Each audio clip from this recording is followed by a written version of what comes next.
We'll But just have to say that there's a lot we had to then cut out because of our Yeah, I'll put a thing sensitivity. at the front, like to say, as anyone will be aware, if you've had a tarot card reading, there are personal things that will come up, and we've had to cut things for, If because anything, it's if we hadn't personal. got to a point to cut, I haven't done the job, eh? But you're yeah, human. You have free will. Everyone thinks the tarot reading is going to tell you the future. It tells you the options of the future.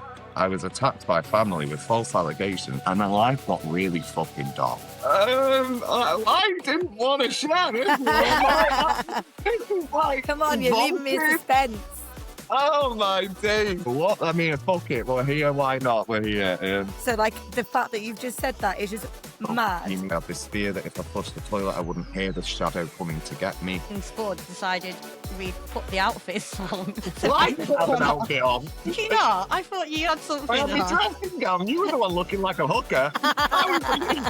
Don't bring Spud into this. I'm gonna have to wet my whistle after. I was like, no.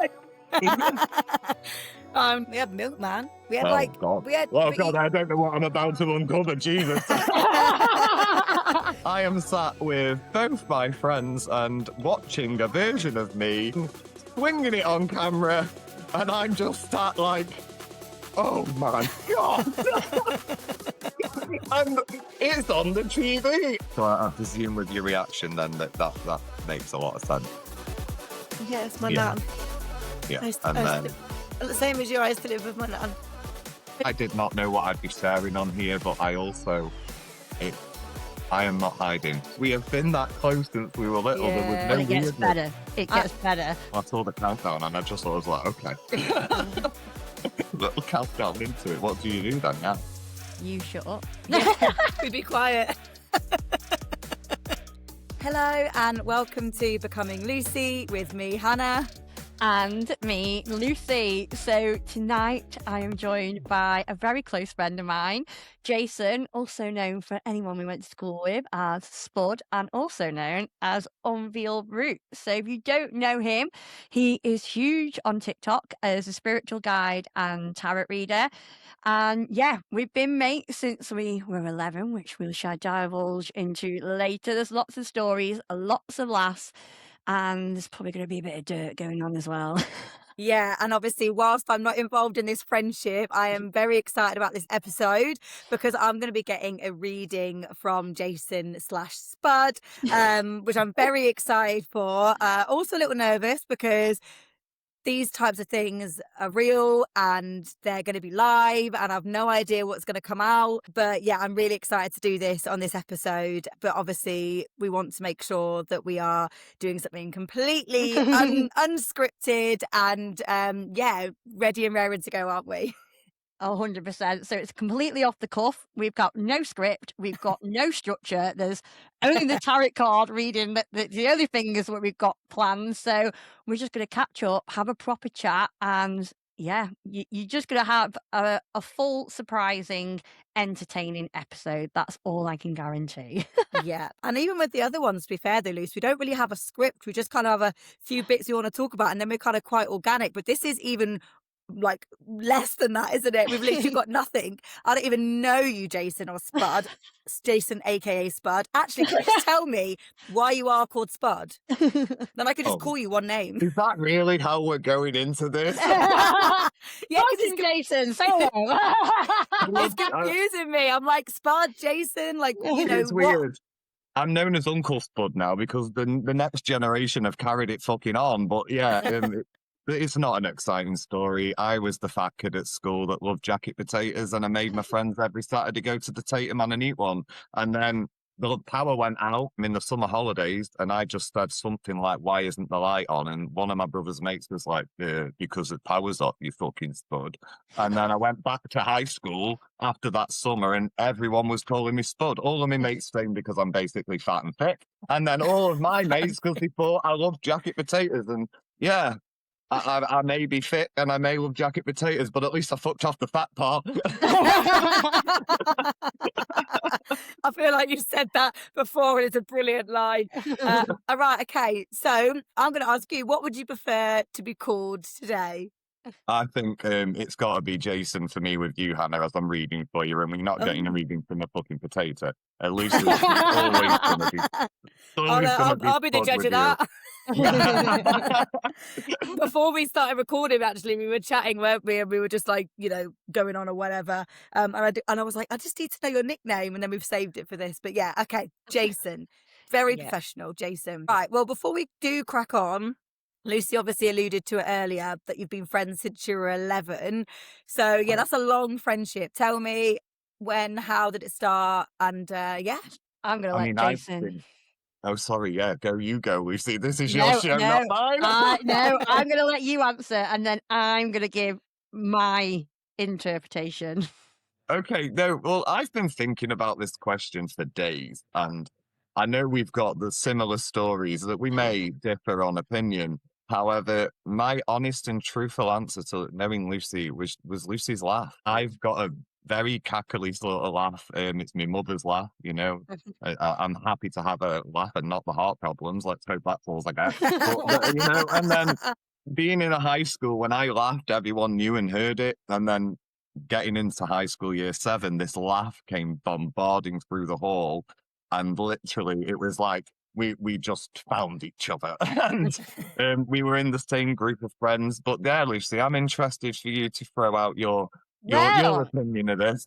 Because I remember you telling people, like, in the a few years, I don't even know when it was, in our 20s, when people would ask, you say you met me in French.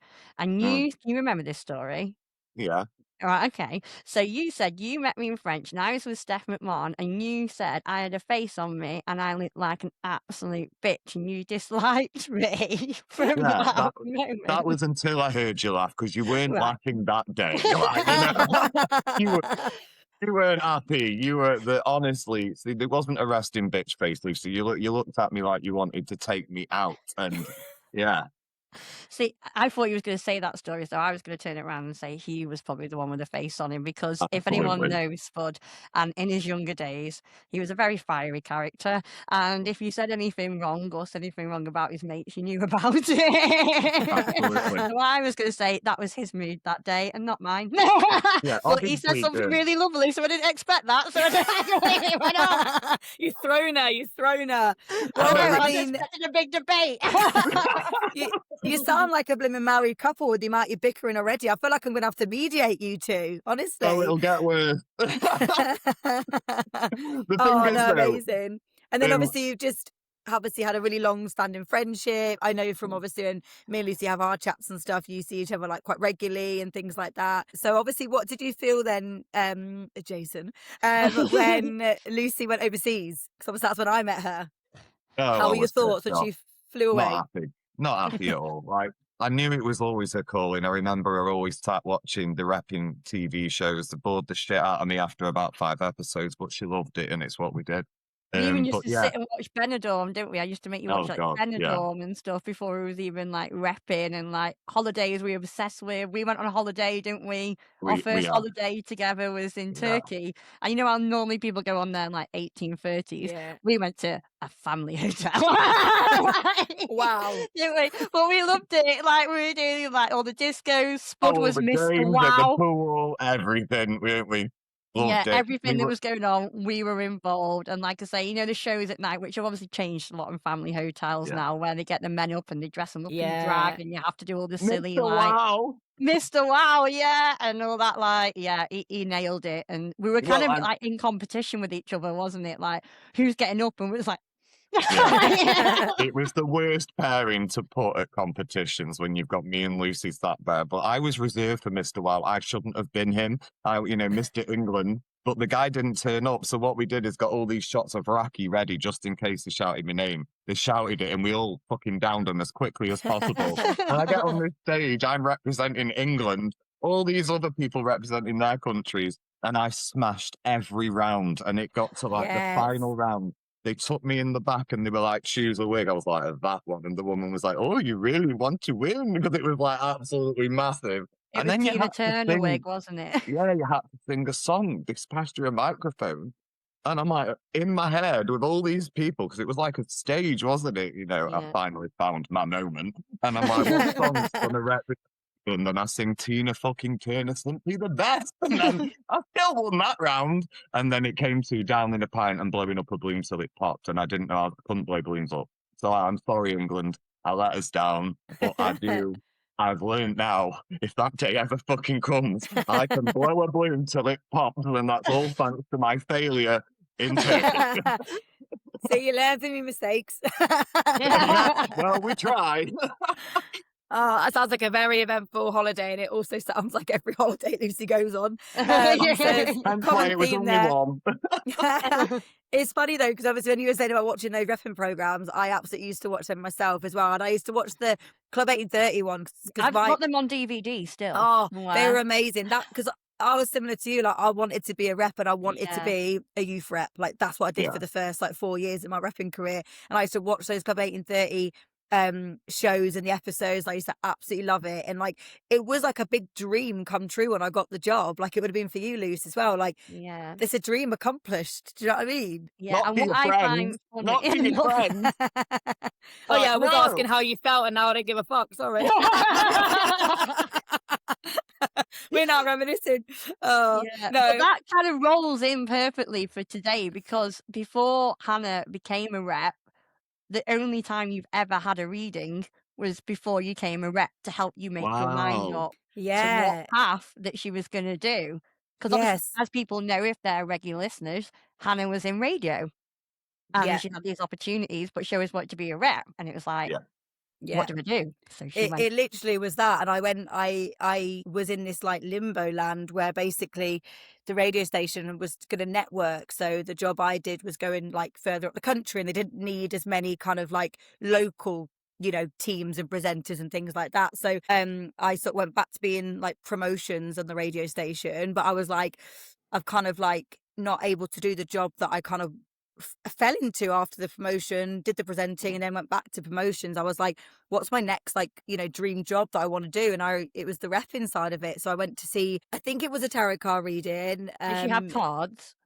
I'm trying to remember because it was when I I was mean, about that means nothing now, though, because people have that many fucking cars. You wouldn't know. yeah, it was. Yeah. I just went into, you know, when you think of psychics or tarot card readers, the vibe of the room is very like atmospheric. There was like obviously candles and incense. I didn't want to say incest. Incense, like burning. I know, but I say that by accident when I'm trying to say incense. That's why I was really like keeping that straight face there. Incense. Yeah, but I think correcting yourself when you didn't make a wrong is really, we didn't hear that. I mean, Well, thank God we can edit. we'll check the cards. I would piss myself. A wedding in 2 weeks. Oh, there's some incest coming out. I mean, I am from it turns out Cornwall. he's your brother. They I say am that, from and we've got Cornwall. 6 toes. So who knows? Anyway, but yeah, the room was like dark and atmospheric, and it was very much like what you'd imagine someone in that room to have and be, you know. So I went in through the curtains and sat down, and I basically was going there because I was at a crossroads. I was like, I either stay at the radio station and carry on doing promo work, which was just as fun, just as amazing, like loved it. But obviously, you know, I'd kind of thought, no, let's move on. But I had applied to be a youth rep and I hadn't heard anything. So I was literally like, I haven't heard anything. Like, what am I doing next? Almost like I was like, where am I going? What am I doing? So that's why I booked in. It was my housemate at the time who used to go, and she was like, come and see one. I think that's going to really help you make your decision and give you some guidance. So I went in there, sat down. It was a woman, and obviously she was talking through things. She got some things right, she got some things wrong. So I was sort of very much a bit like, if you're not getting everything right, I don't really know what I'm going to do with this. But also, like, I'm open and optimistic. I'm a cup half full type of girl. So I was like, right, what can I take from it? I remember her saying that I was going to get engaged and have like a big blue like ring. That hasn't happened with the blue ring, just so you know. And there was bits that she was saying, and she said I was like close to my family members, which also wasn't true. And at that time it was, you know, really not true. So I was like, anyway, so then I came I'll be out. honest with you, it sounds like she was absolutely shit. Yes, it was. Do you know what though? I walked out and I checked my phone for an email or for anything about the repping job, and the email had come through whilst I was having my reading. And that's what made me believe Did that she give you that then in the reading that was coming in?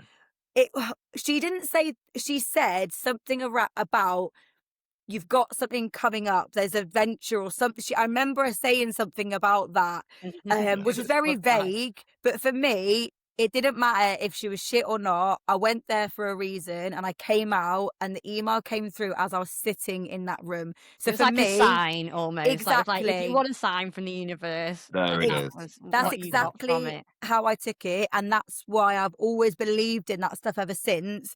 But I've like said, obviously, since doing this podcast and talking like more to Luce about it, because she's obviously more spiritual than I am. Speaking to Mel, my friend Ali's into it. I've spoken to Ali quite a lot about like the numbers and stuff. So Yeah. I'm like getting more and more into it, but I will always remember that reading and I've always believed in it, and that was the sign I needed. And I got the email, I booked straight away to go. I went to Bristol for like my audition because I was like a youth rep. I had to like sell like obviously bark or booze because I had to do lots of presentation stuff. I had to obviously go there for a full day. And I remember like absolutely nailing that day. So much so that people were like coming up to me being like, you weren't even in my group, but when you were selling, I like stood up and wanted to see. And that, you know, I'm not being, I just remember those comments and I was like, I'm destined to do this fucking job. Like I need to do this job. So And obviously I would take that more as like, even though your reading was pretty shit, that was supposed to happen to you to give you that confidence boost to say, this is where you're going. If that was anything. Would you agree, Spud? Well, I always say that the motto is there's always a reason for a reading. Always. Even if you Yeah. book an hour and you've got one thing out of that time, there's a reason. And the whole spirituality thing is follow your signs, follow your nudges, but you have to do the fucking work. Spirit Yeah. will give you support, will nudge you. But you're Yeah. human. You have free will. Everyone thinks the tarot reading is going to tell you the future. It tells you the options of the future. Yeah. If destiny falls, then fuck it. It doesn't matter what I'm going to say to you. That shit's happening. However, Yeah. everything else is choice and consequence. It's the same as anything in life. The blue ring story, yeah, it sounded, that sounded like, so I don't know. I when you said that, you know, them rings you used to have with a big crystal on, but they were really the sugared ones. They were fucking awesome. Yeah. That's what I got in my mind's eye. So fuck knows. I think of Lady Diana because she had a big blue ring, didn't she? Well, I didn't really want a blue ring, so I'm fucking glad that didn't come through. There you go. Choice. Yeah. You have choice, you know. Exactly. But I think that's what it was. And for me, if the email came through at any other time that day, I wouldn't have connected it. It was because it came through and the timestamp was there. I didn't have the email before I went in, came out, had the email, and that was the sign. And that's when I was like, this happening. And then obviously I did the audition, experience day, whatever, and obviously rest is history. Yeah. But I remember it being very prevalent and I've always connected those dots. So yeah, I'm really excited to come and have this again. Do you know what I mean? So yeah. Now, on that, I want to know more. Well, I kind of know, but I think it's good for our listeners because they know that we've been friends since 1999, and you know, oh God, what got you into being? Because I know from obviously being young. I mean, we might have always been a little bit spiritual, but it wasn't something you probably got bullied for if we spoke about it as openly as we do now as adults. But what got you into spiritualism? What got you into the confidence of exploring it, doing your tarot card readings, and where you are now? Like you say, you've got, what is it, 30,000 odd TikTok followers, and you know, this is like. What's that? 40.5. 30.5, so 30,500. I'm so proud of it. I mean, I've still got, it's be. not a lot. It's not a massive following, let's be fair. It's not. But at the same time, I didn't even think I'd hit 10K. And here I am. You hit 10K, was it last Christmas? So in November 2024, and then I hit 30K 2 weeks ago. Yeah. Do you know what though? Like, it's not about the amount; it's about the loyalty. Do you know what I mean? Like, it's much better to have a loyal, you know, fan base, so to speak, and people that are looking up to you and appreciating what you're doing, rather than having 70K and you've got 40 of them that are disengaged and they're not bothered. They follow you, unfollow you, move on to someone else. So that the number doesn't matter. It's what they're there for. You should see his lives. Like, he's got constant people chatting, talking. He's got his own coven. He's got his, like, you know, the subs or whatever they are. Like, you know, like, they have their own special ones. So you built your own community in literally a very short space of time. So yeah. Hannah, shut up and let Spud talk. I'm embracing his story. Hannah, carry on, because where the hell do I begin this story? I think the story of just fucking spiritually blagging my way through life, but we'll try. Right, so, yeah, my dad's side of the family is extremely spiritual, but they're not. It was like weird shit, and you couldn't really figure out what was going on. My dad, absolutely wacky in his own mind. And then my nan, it was very spiritual, but weird, like loved Stella to bits, but it was always this taboo. And that's not good for my brain. I mean, I only got diagnosed with neurospiciness literally the end of last year. Yeah, dual diagnosis. It's like half my brain's like, let's fucking go, and the other half's not to fucking day. And so it makes it absolutely does. But then, yeah, so I digress. Stella, that side of the family, the Sandywells, they were always superstitious. Always, my nan was always walking around the house, banging pans with a wooden spoon. She would never sleep upstairs. She always said it was her back, but she lived on the sofa, and that's all I remember as a kid. There was always shadows in the house. I'm not going to fucking lie. That's where my journey began in regards to the spiritual shit, not just tarot cards. It isn't just tarot cards. Anybody. Anyway, I'll get to that. Story time. So yeah, the shadows would fit the fucking bed. I ended up with a phobia of flushing the toilet living at Stella's when I used to stay at the weekends, because she reared me when my dad shut off, because he's a fucking and anyway, he's gone. So me nan and Stella had us when we were supposed to be with him, and shit got real. It was scary. It was weird. You start seeing, as you start putting it together as a kid, and I got a phobia of flushing the toilet, because I had this fear that if I flushed the toilet, I wouldn't hear the shadow coming to get me, coming across the stairs. And that I worked on that, it's only a little I'm going to survive every time I flush things down. But, it stays with you, we're doing the work. That's where it became, I knew there was something more, but did some digging, tried to figure it out as a kid, always into weird shit. I was always the lad on the playground that would play with what the fuck I wanted, come rain or shine, didn't give a fuck. I was just, as I call with black sheep. And I like black sheep. I hate people that conform. And I was always unique as a kid and never really fitted in. Hence why me and Lucy got on straight away, because she's an absolute unique energy herself. Yeah, you're a sheep, but a black, you're unique. And I love that. So journey-wise, this is where it all got a bit interesting. At 14 years old, we were like, let's go to Spiritualist Church. Lucy, we were headed there. Then into this, I was staying with my nan at the time. My granddad had passed sadly whilst I was with my nan at the hospital, so I came back with her.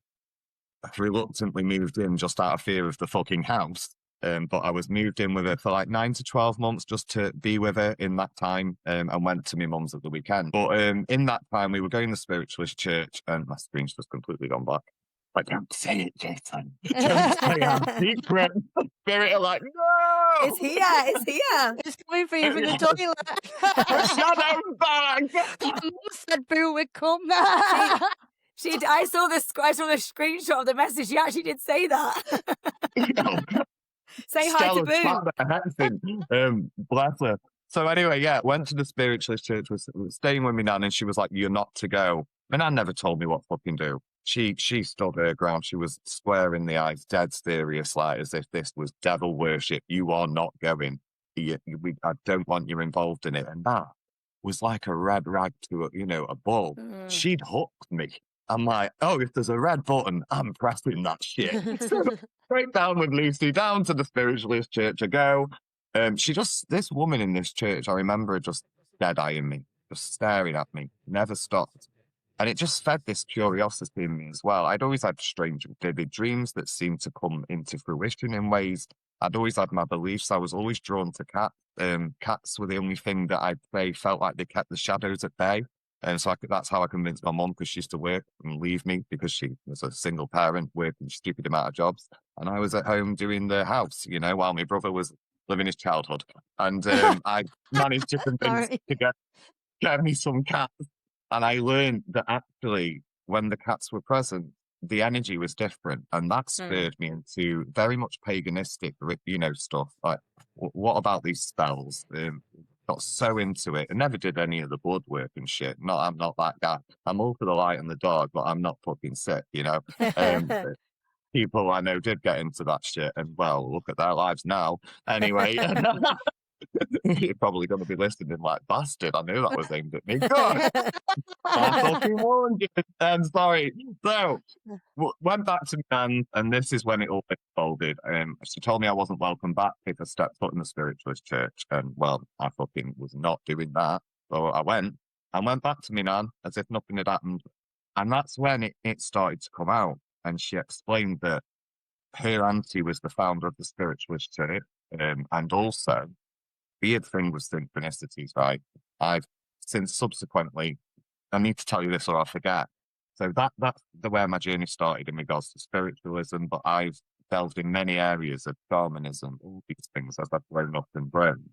And I went to my first tarot reading, and my mum got me in as the 16th birthday gift in a wooden box because we were told this bullshit, you have to have them gifted. Lies. You don't. I fucking got loads, you know. My gift hasn't got. But yeah, I got my first deck at 16. Fucking loved them. Didn't have a clue what it was. Couldn't understand it. Threw them away. Didn't go near them again. And my first tarot reading was a lady. I've got to give her a shout out. It's Lynn at Alternate Path. She's in Newcastle under Lyme. She was my first tarot reading, and it was crazy. It was crazy. That woman knew shit about me. No one would. That isn't someone with cards. Just the difference is with tarot, anyone can learn what every fucking card is. Anyone can learn a pattern. If you do not learn how to connect to spirit, to source, to them energies, you cannot bring the two together. Hence, your lady, the reading was right. She was reading the cards. It was the right information. She was just telling you what that card meant as a general. That isn't reading. Any fucker can do that. What you've got to do is learn how to push past the boundaries in energy and connect to that source and bring them spirits through. It's a lot of work, but it does it. And then you combine that into these, and that's how you discover what the fuck's going on. And it became a drug. So at the end of that reading, I was in shock. And she said it right at the end. I need to tell you, you're going to be a tarot reader one day.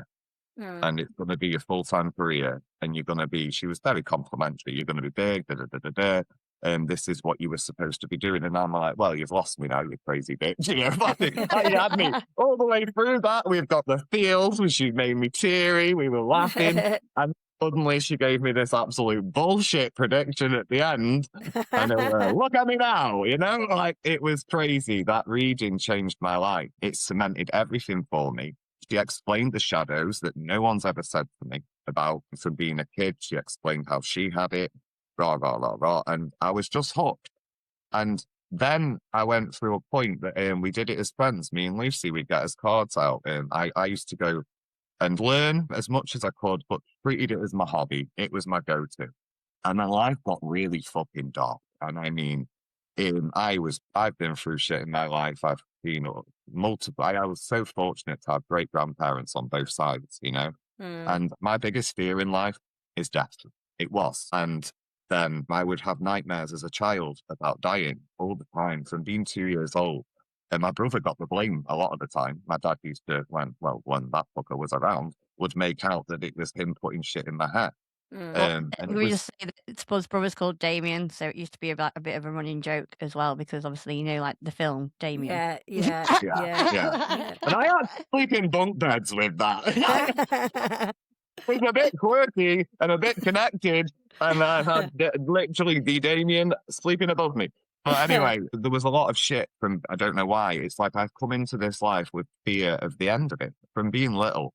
And that's, again, I'm very neurospicy and I don't like to sleep. It's a waste of fucking time. There's so much to be doing. And this is why I fight sleep, because my body I've got too much to accomplish. So anyway, yeah, that tarot reading changed it. My life then went through a very horrendous time. I hit 30 years old. I was able to read. I did local readings. That was it. And then my life was made. My whole career I put into care. It wasn't my choice. We got pregnant at 18, very quick. It was like, I'm going to do the right thing. We're staying together. It was with someone I'd known for years, very close to. It wasn't like a one-night thing. It was someone I had a massive connection with. So we gave it a go, and I went full-time at Siemens at the local factory because I was doing a summer placement, and then got laid off there, went and found a job in care, and I was good at it. My nan was a carer who reared me as well, and my care career took off. And I was good. And then I decided, you know what, after years of working for every fucker else, because I'm not very good at being told what to do, especially when I know the prick telling me what to do is wrong. And I Yeah. can't cope with that. And I won't have it. I don't care how big you are up the ladder. If you're wrong, you're fucking wrong. Yeah. Again, it explains it. Neurospicy people have an oversensitivity to injustice. And so didn't bode well working for the local authority, but they couldn't get rid of me. Anyway, put all my dreams into a basket and I'm going to run my own company. And then I had envious people that were coming for my brother, family members coming for my mum, and made up some. It was the whole fucking whatever phase where anyone can make an allegation against fucking anybody, regardless of any proof, and freeze your life for a moment. And we had this where I was attacked by family with false allegations, and suddenly you're told out of nowhere, you can't work.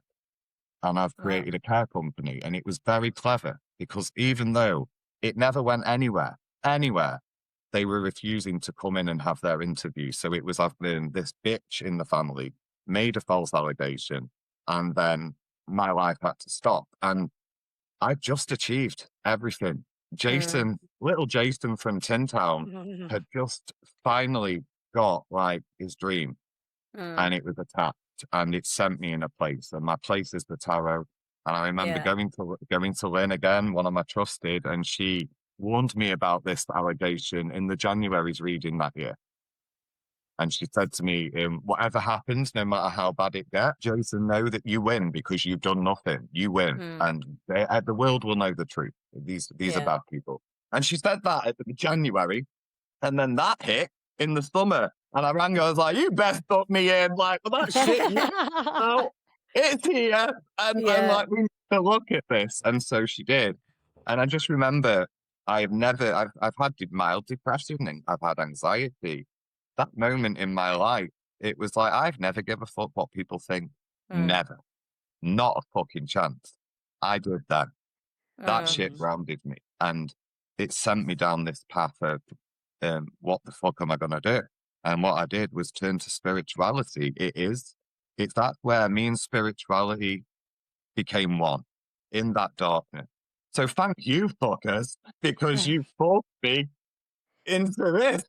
Yeah. No, that's an amazing outcome, isn't it? Like from what you went through. I mean, obviously you don't have to at all, but just because I'm interested, like, can you divulge a little bit more about what actually happened, or would you prefer not to? It's more of a case of, I don't like to give evil power. You speak their names. But what it was the whole bullshit of historical abuse, where anyone can ring up now because the law got changed and say, oh, this person did this to me. And it used to be, the law used to be within 5 years, something would have had to have happened to be entertained. Now they've thrown the rule book out of the window and gone, any fucker can make an allegation against you. But because my career was care, even though it got dropped with nothing, it was just a fucking conversation. But because I'm in care, because that was my livelihood, I have to stop working while that process is done, which got hung out for 3 years now. And like the attack didn't stop. They were hitting me left, right, and centre, reporting us to the local authority, ringing up people. It was like we were attacked on every level. And I used to work at the local authority. I have to go in and sit with my other colleagues in this predicament of them trying to say, you need to stop working, and me saying, give me the proof why. Yeah. I even had to get a family solicitor to protect my children because it was like, I need support here. And then within a flash, you get a phone call to say, oh, no further action. It's all been dropped. That's that. No fucking punishment. No fucking sorry. No nothing. These people, there is no punishment. They have, don't get me wrong. They've been told now. They've been warned. Like, you can't just keep doing this because they kept trying. Yeah. But all of that, what they did, I have to say thank you. Because I can't tell you that we call it shadow work and the spiritual work. It's where you face your demons, and we've all got them. And you talk about counseling. I do counseling. I it's great, especially for the shit I go through as a reader, the energy I connect to, the stories, we'll divulge that soon, but it's helpful. But if it wasn't for having readings, I wouldn't have survived that phase of my life and been able to keep turning up, keep showing up, being a dad, being a husband, running a care company, but with my wings fucking clipped. Mm, And my reader guided me through that whole process. And I remember thinking, I've never been suicidal in my life, mm, never. And I had a moment, a flash, and it was no. It was a flitting moment. I'd realized I was shutting the curtains. I was hiding from, and I'm like, I have never ran from fear. I have mm. faced it and felt it. And I just thought, you know what? Fuck this. And so, yeah, I got my spell on and I went there. I went full delving into paganism, delving into my spells, the witchcraft of it all, the fact that the Mother Earth and the energy, I fucking alchemized, I trained. And then all of what I'd gone through in life, it all just came together. And then Lynn was right all that years ago. She said, you're going to be a tarot reader. Well, Yeah. I've become much more than just that. And this is why on Unveiled Roots, it's about spiritual guide. I guide people through their towers. A tower in the tarot is a significant change, good or bad. And we Mm, all fear things, even though it's the only fucking guarantee we've got. And what did it for me is I had that moment of, if it wasn't for them readings, this wouldn't be my life. uh-huh. And I want to fucking give that back, you know? Oh, that's And amazing. that's where, and I did not know what I'd be sharing on here, but I also, it, I am not hiding.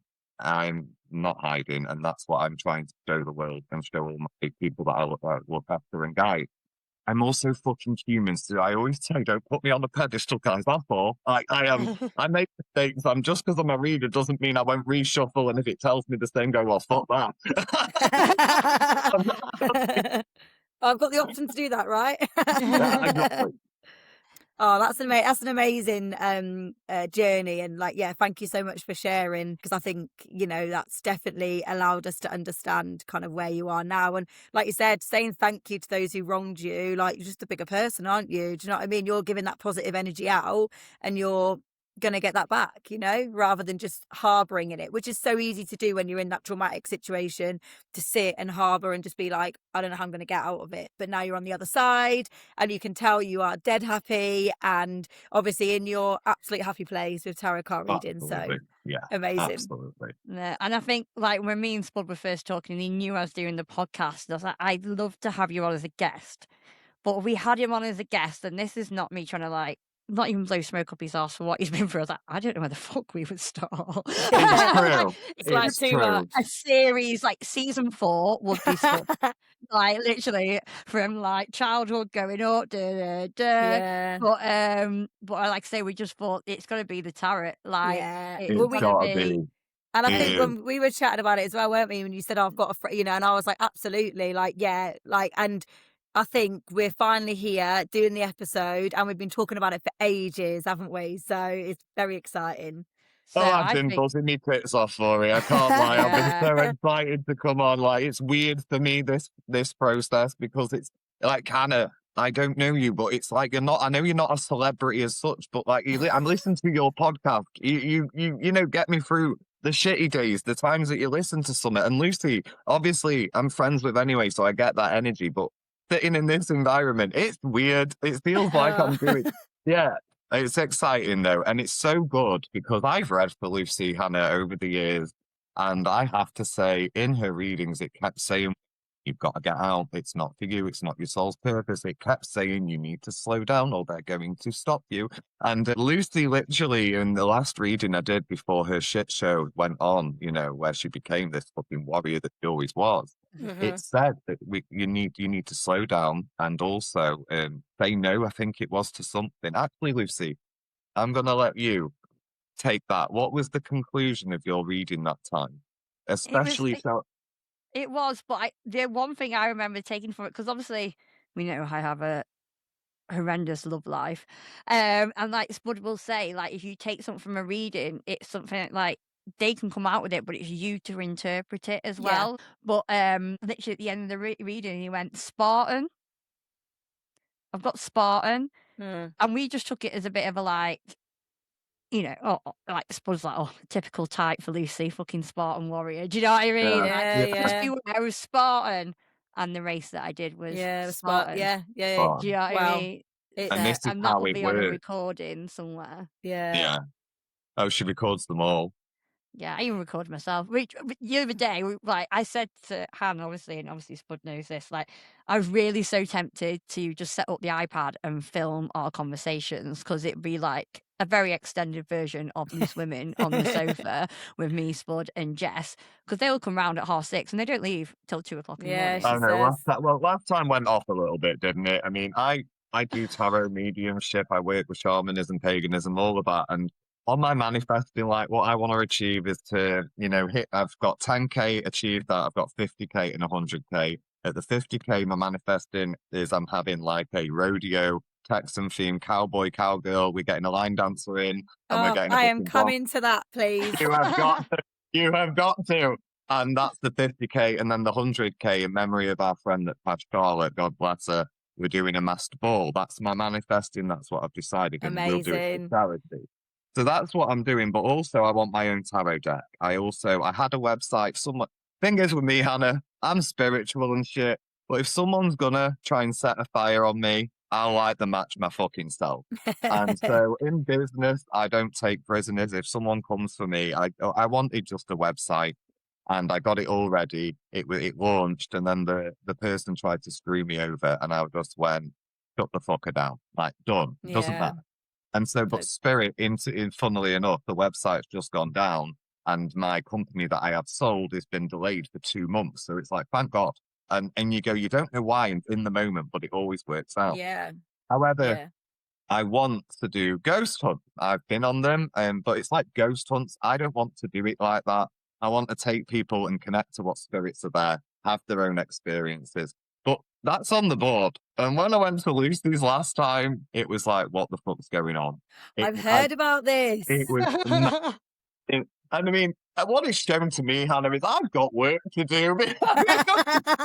Just there with my There's stage promise. shit, There's potential. I was running up and down them stairs like, no, no. And then I'm like, no, Jason, get a fucking grip. Go up and speak to the spirit so you've got your crystal. And it was just, Lucy's huddled on the sofa and like terrified, cuddling Kevin the carrot. We've got lights flickering, the sage, and then it was just like such the best experience that just happened. And there was a spirit in the house. I connected to it, got loads of confirmation that Lucy passed on. And then that gave me that idea of it. That was confirmation for me to go, do you know what? Go on, do what you're going to do. You do not need to be a seasoned person that's going to stand like an absolute twat pretending not to be scared with the energy. Yeah. It's like, if I run, then everybody will run. Everyone runs, yeah. He's got his pajamas on, right? And then he's got this big hoodie. And then he's just, you hear him at the top of the stairs. And he went, oh, the prick. And then he like runs down with his sage. Well, it just got too intense for me, It's like, go easy. Well, I think if there's a sign, that is a sign that you've got potential to get this off the ground. Absolutely. To try it. I wish I should have just timed those little moments and should have played it on the podcast. It's like, where's your light? Where's your light? He's shouting from upstairs because at the time the landing light is out. Dad's been round since and he's changed all the balls. I'm glad Martin's gone and sorted it out. Yeah, and he came around. He was like, "I'm not going in there in case Boo comes out." He was in my bedroom, and he's like, "Boo." It did. That's what the energy did. The spirit was so. It was a very. I can't go into it. It's personal again. It's like certain things I can share. I can't. That one to me is not one to be shared too much. But the energy of this spirit was a gentleman, and he literally just went boom at me, and that was it. And I'm literally like I'm run, And there, I face every danger, but not the dead. Oh, well, I can't wait to get on those tours. Come to your cowboy party and also come to the master ball. I'll manifest both of those things for you, don't worry. Absolutely, let's all join in. Awesome. So what I was going to allude to, this is not the first time me and Spud have had plenty of camera practice, to be fair. Oh, no. Yeah. So when we were younger, I don't know why we got into the trend, and we need to bring some of these videos back up. But me and Spud and a couple of other friends, we used to record ourselves for hours Yeah. It would either be dancing and singing, the usual stuff before obviously TikTok was out and the trends. Yeah, But yeah. we also used to sit together, and this is before we were spiritual, and do our predictions on people Yes, we did. in the year, what we think they get up to, who they'll be going out with, and all this kind of stuff. Every And then year. every year, and we even carried that on even when I was doing my seasons. Yeah. And we come back, it would be me, Spud, and Charlotte sat watching these videos back. Oh, And God. you know, and I have to share it because it's hilarious. So we come back and we Oh, God. reminisce. And I remember Charlotte was pregnant at the time. We watched these videos looking back from 10 years ago. And Yeah. we're watching these videos, and then automatically, as like a video camera, it just switches. And just, I don't know if I should tell the story or I think you should tell the story, Spud. I didn't want to share this one. This is like Come on, you're leaving me in vaulted. suspense. Oh my days! So, oh no, what? I mean, fuck it. We're here. Why not? We're here. I've probably said it on a live sometimes. I forget what I said. Yeah. So every time Lucy would come back from, abandoning us for her dream job, the bitch, she'd come back, and we'd always meet up with Charlotte, and we'd do what we do, catch up, and we'd get the old camera out from when we were teenagers and look if our predictions came true for people. I was such a bitch, I was. I Yeah. was so I mean, you talk about judgmental. Mean Girls. I had the original burn book. It was Did called you? Oh Yeah. God, SL, yeah. and Yeah, and it went round. I actually did spell books and burnt people's names in that, Yeah, and I had the original Mean book. All the notes would be in there. This book, you know how you had notes at school? Yeah, you'd So write obviously, them if in you still had letters. notes, we had a book, so it was easier. So the teachers didn't know if you were writing in the book. Yeah, And yeah. everyone's deepest, darkest secrets would be in there as well. And it got to the point it got took off to like the headmaster. Like it did in Mean Girls. Yeah, it did, but he never got hold of it because our good friend Jess Probert actually snuck Shout into out. Mr. Morris's office, stole the book, No way. and we just threw it over the back of like the smoking bushes near the garage, and it was destroyed. Oh my God. But yeah, because we were shitting ourselves. Yeah. That's just Well, gone I off on a leveled that tangent. up, didn't I? In Wait. sixth form, I leveled up the Mean Girls arc of our generation because for some fucking reason, every time we all met up in the common room, everyone would talk to me, and everyone was being that horrible about everybody. And it was like starting a pit of snakes. And rather than being an adult and sitting everyone down and saying, how can we work through this? I go into the library, log in on someone else's login that I'd watched earlier in class. Katie Nielsen, I'm so fucking sorry. And then I typed out, like a burn book, a list of everyone's names and like what someone had said about them, the horrible things, and just printed it and put it all over the common room the day after and printed it in school on someone else's account. And I walked in with my friends as fresh as, oh my God, who's Oh done my this? God. Psycho. Because it's right, I wrote the worst thing you could write about me on there to get me out of it. It escalated fast. They brought us into the office and it was like, I love Mr. Tyrell, I think was like, I love an investigation. I'll get to the bottom of it. And I'm just like, so will fucking I. And then I only told like 2 people, and obviously Charlotte knew all about it because she was in sixth form too. And she's looking at me, I'm like, don't you dare, don't you cave. We're too far in, don't cave. And yeah, to this day, everybody, if they're listening, there will be some from sixth form going, oh my God, It it was was you. him. It was him. Does it feel nice getting that off your chest? Yeah, that was a confession. I'm trying to divert from what she's fucking after. Yeah. But in a So nutshell, that video. so put it this way, Hannah. We are sat in my living room. I've got an obsession with TVs, a 50-inch TV on the wall, sat with 2 of my bestest friends of life. We're sat there watching me and Lucy talking, chin-wagging away about somebody or nothing.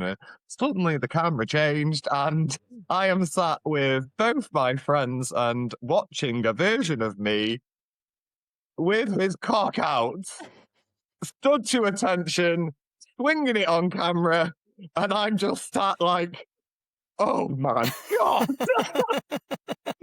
And it's on the TV. I don't remember doing this for some reason. As a fucking teenager, I've decided I'm going to film over this section and just have a look at what my cock looks like.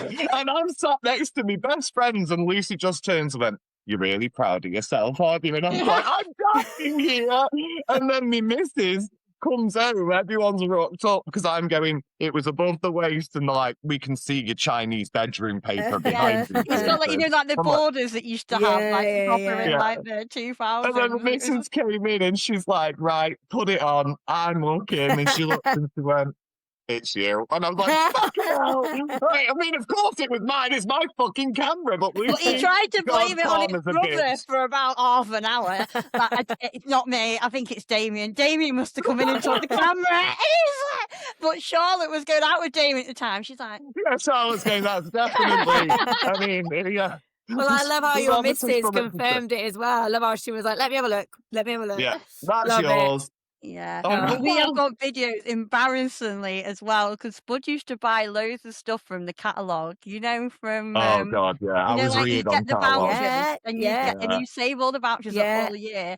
And this is how kind of weird for our friendship. And I just want to clarify, we were not like bitchy either when this whole meme book. It was just like everyone's secrets were in there. Everyone was aware of it. It was just we didn't want the school to get hold of it because like it probably gone Yeah. wrong. Do you know what I mean? Yeah, That kind of Brilliant. thing. yeah. Yeah. And yeah, Spud brought all his close girlfriends, you know, like the little Santa lingerie. Like little sexy Miss Santa. Yeah. Yeah, And, it was just, yeah, basically, I'm wondering why all my mates as fellas used to have a complex and be dicks with me. And it's like, well, I've just brought your missus Yeah. lingerie. But I my was neurospiciness is my shield right now because we'd sit there looking in the catalogue, and I'm a Cancerian, I'm a gift giver. So I would have these that when they come round, they'd look, and if whatever I heard them say, "Oh, that's nice," in my brain, I've gone, "Oh, I'll get them that." So yeah. that's just how that was. We are that close. We have been that close since we were little. There was Yeah. Well, no it gets weirdness. better. It I- gets better because we've obviously had a couple of drinks, and this is like, you know, when we used to have the psychic drinks, the shots. Did you ever have them in Sidekicks, yeah. Cornwall? Like the little Uh, shots, and then you'd, for some reason, keep them and stack them on top of each other because they had those like grooves in them, sidekick shots, and you had like you peel them off like a Calippo almost. kind of. It's not Yeah. ringing too much, but the peel lidding thing made me Yeah. think. But yeah, So we've obviously had a drink. We've been probably on the WKDs, the VKs. We the had reefs. yeah, all those kind of like games. We had like the shot roulette. We were obsessed with playing like Oh drinking God, games. loved it. Loved it. And for some reason, me and Spud decided we'd put the outfits on. So Well, I I didn't put have an one on. outfit on. Did you not? I thought you had I something had my on. dressing gown. You were the one looking like a hooker. Don't bring Spud into this. I had a boyfriend, I think, at the time. I can't remember how old we are. Yeah, well, he And we took the all turned up, didn't he? Well, that's the thing. So we're lying on the bed doing some kind of music video to like Fiddling Mariah each other, Carey, like singing singing along. beautiful. And was it that? You are beautiful, Beautiful, no matter what they say. And bear in mind, Damien's a year older, and they were known, like, I'm sure they won't mind, be a bit chabby, you know, the caps are all back on their head, Absolutely. and they just come into the room, they're like, what the fuck are you two doing? But then howling. I've Oh, got a real darling. image in my head right now, and it's great. We'll have to find the video. I just maybe feel not. triggered today. I mean, I always say in spirituality, if you've been triggered, then do the work. There's a reason. But Lucy, I'm going to be shaking like a shitty leaf after this. We're talking about telling people I dressed up in a fucking Santa's outfit and I have my dressing gown on. I think you need to go and maybe do some cross-dressing. Maybe that's your calling. Absolutely not. But talking of dressing up, we obviously put a poll out on our Instagram earlier, and I put a Yes. lovely picture of me and Spud up, and I said about who wants to see the Yeah. Ginger Spice Jerry Halliwell version of Spud. And again, we had lots of house parties when I was younger. My Yeah. house was known as the party house. Mum and Dad were very much involved in all this as well. Awesome. We had the karaoke room, we had obviously the carport. I can't remember if we even spoke about this in other episodes. Yeah, we have. Yeah, We and have. you have, and also like we your Ange and Martin, they love it to this day. A few years ago, we went to Congleton, obviously to your house, and they were around. They were around Yeah. partying with us, and they love it, don't they? Oh, Yeah. them two are such a vibe. They are cemented in my childhood as just people. I'm like, they're fucking awesome. And One Angela's year we had a spiritual as shit. Christmas and Spud literally, we can say this, he faked Yeah. going to his dad's house and said he was ill. So his dad was coming upstairs like, "Hey, are you coming round for Christmas dinner?" He's like, "I can't, I'm really unwell." And he came round to our party, didn't we? And that's when we had the Yeah. barbecue in the snow. And that's when we were like Oh, sledging. haven't Yeah, we? you- We yeah, said yeah. about it. Bear in mind, this was ju- the first Christmas my dad wanted to spend with me in fucking forever. And when the invite came in, I was like, I am not going. But I didn't have Yeah. it in me. I'm too Cancerian to be like, fuck you, I'm not coming. I had to Yeah. put on a show. Yeah, I like that. Just on that, I don't know why I want to say this, but I got thinking of Ange and Martin, and I have never known a child who is now an adult, which is you, Luce, to look 50% like their mum and 50% Yeah. like their dad in one. Like, Really? Because a lot of people always say mum, but I think the more you get to know me, people go, yeah, "I you don't look, know." it is exactly 50-50. It is mad. Like, when I I first met agree your to that. parents, I was like, what? Like, you are literally an amalgamation of them both. It's normally a bit more of the other or whatever, but I've never known anyone to this day to look exactly 50-50 like you do. Yeah, there So we yeah, go. sorry, I wanted to just mention that. No, Cool story, bro. I think Angela and Martin should have a drop in every fucking every lesson. I'm not in a lesson, Jason. No, every podcast. But going back to this picture, so it's hilarious. You don't even recognise him, Hannah. But I want to show Hannah first before we put it on Instagram because everyone who has voted, we've had no one say that they Yeah, were it's going to be scarred. 100%. It's literally 100%. So this Oh, is God. the first reveal. that is some weird Jerry Halliwell dress up. Hang on, I will just add at it. We were pissed up and she was like, let's dress you up. And then I started singing the Spice my Girls, God. rocking out Jerry, and her dad Can we pinched just- my arse and I slapped him up the face. I got And into what that- character. That facial expression as well, like very God. sultry. Uh, Oh And my! I've Oh got my bright red God. hair there as well. It Bear doesn't in even look like mind- you, Luce. Doesn't even I look like know. you. Honestly, like So- yeah, I'm that sure is. my son Malachi is in his cot, like a travel crib that we brought with us that night. Yeah, I'm because that's when sure. my dad fell down the stairs and we had to get the Yeah. ambulance out. Yeah, that on was a video night, camera. wasn't it? And you hear my mum Yeah. go, "Turn the camera off!" Oh my God! Right, let's get cracking. I'm excited and nervous. Yeah, I am. I'm excited for you, Hannah. Okay. Hannah, it's a spirit in you already. Hannah. I will. What I do is usually sit with. I'll sage. I'll just clear up the air. People are like, "While you sage, it does help the energy. It helps clear the energy." Okay, that's just what I do as a practice. Everyone's energy is different. It really is. I will give you a little heads up as a bit of an insight into readings that I have done. As examples, and one lady had a reading with me, and it was a case of she asked me outright to find a way out of her marriage. And I said, go and look in the glove compartment of his van. Your answer's there. And lo and behold, she looked back in and she found the cocaine. Wow. And the marriage is subsequently ended. You know, these readings, a tarot card doesn't sit and say to you that there's cocaine in the fucking glove compartment. And no card is saying that. And I didn't say cocaine. I said the answer's in the glove compartment. That's what spirit showed me. And some of the readings, again, people think, oh, well, if you're a reader, if you're psychic and stuff, why can't you tell the lottery? And it's like, it doesn't work like that. Yeah. But I mean, don't get me wrong, I've fucking channeled and I've got my numbers and they hit pretty well. I'm like, come the fuck on. Well, I'm manifesting being the psychic that does win the lottery, you know what I mean? Yeah. Prove your focus wrong. I'm channeled. But yeah, they can go places. I've had a lot of my clients, there's like waves of patterns with spirit. It's very bizarre.